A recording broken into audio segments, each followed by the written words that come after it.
My sister was a very broken individual most of my life. And I think in the past 10 years, I really haven't connected with her because she had chosen a lifestyle that I didn't approve of. She was on drugs. I don't even know what kind, but I know that they were heavy. And she had really separated herself from my family. And she was not someone that I could really have a conversation with or talk to. But when I was in Atlanta doing my treatment, in the second month that I was there, my platelets started to fall. I had gone into the hospital once to have a transfusion, and that was successful, and I came out. But after that, they had found a blood clot that was caused by my port, and it was sitting in my subclavian. And I had to go on a blood thinner, and the best blood thinner for me to use was via injection. And I remember them telling me that I had to do this, and I didn't even have time to freak out about it. I just had to do it. And I called Dad and said, I think you need to come out because, this whole process is worrying me now. And he said, I can't get there until Friday. So the only other person who was around was my sister. And I called her and said, I need you to come stay with me. And she said, wow, absolutely. And I hadn't seen her up to this point because I had just ignored. I just didn't want to connect with her. Dad was coming in and my best friend was coming in. I just didn't want to connect with Susan.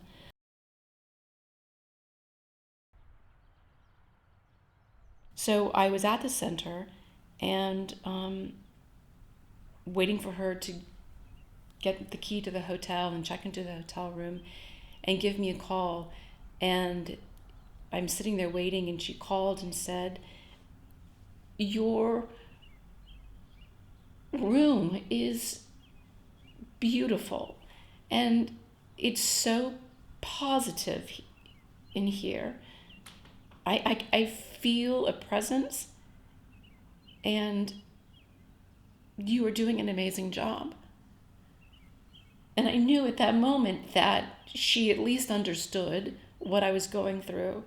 So I I went I went back to the hotel after I had had my treatments, and she was sitting there, and I walked into the hotel room, and it was as if she was just, this is just a girl. She's just a girl. But she's sitting there surrounded. It's almost as if she was surrounded by light. And it's not a sad thing. It's not a sad story, but she had so much spirit around her that I could just feel. I could just feel what that was. And I walked into the room and I gave her a big hug and I put all of my things down. And she said, "How are you? You look great." And I know I didn't. I didn't feel good. I was very thin. But she said, "You look great." And honestly, over the next 3 days, I can't remember all the things that she said to me. But aside from her doing my laundry and cleaning my room, she talked about all the things I had on the wall and didn't shun away when I had to give myself an injection. But she started talking about God, and she started talking about the Holy Spirit in her life. One afternoon, she said, I have to go downstairs down to get something from my car, and I'm going to come back and do some reading, and I think perhaps you might want to turn on some music and pray. And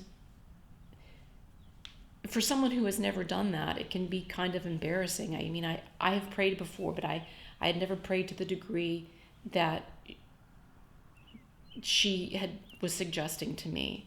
And she said, I'm just going to close the door and put on some music and just sit there, Caroline, and just see what happens. I think that this might be something that may help you get over what you are fearing right now, because I was most afraid of the way that I was feeling when I had to go into chemo. I was getting up in the morning and my heart was racing and my blood pressure would get really high.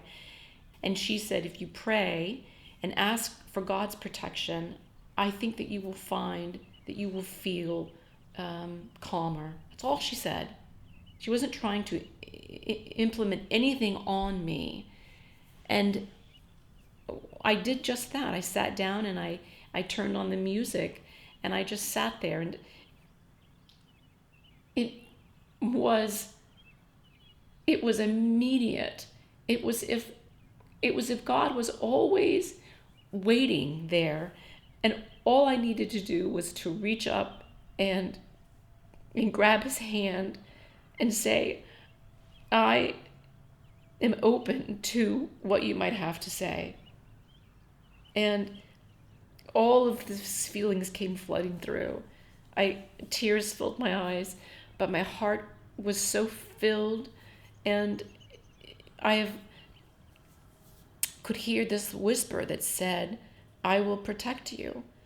And that's all that it was. That's all that it was.